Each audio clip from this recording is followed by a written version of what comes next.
Today I'm going to teach you how to remove existing Flexbox containers in Elementor.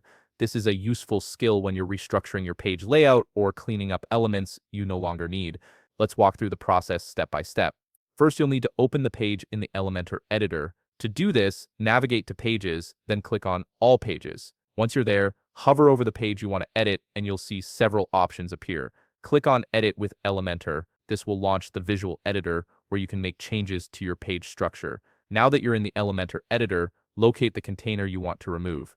You'll notice that each container has a 6 dots handle, which is typically visible when you hover over or select the container. This handle is your key to accessing all the controls for that element. Right-click on these 6 dots to bring up a context menu with various options.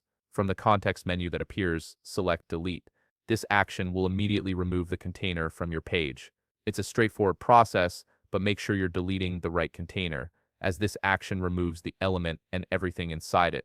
If you have multiple containers you need to remove, simply repeat this process for each one. Right-click the 6 dots handle on the next target container and select Delete again. Continue doing this until you've removed all the unwanted Flexbox containers from your page. Once you've finished removing all the containers, it's time to save your changes. Look at the upper right corner of the page where you'll see the Publish button. Click the small arrow or button beside it to reveal more saving options. From the drop-down menu that appears, select Save Draft. This will save all your changes without publishing them live, giving you the chance to review everything before making it public. And that's it. You've successfully removed Flexbox containers from your Elementor page and saved your progress. If you found this video helpful, please leave a like, subscribe, and see you in the next video.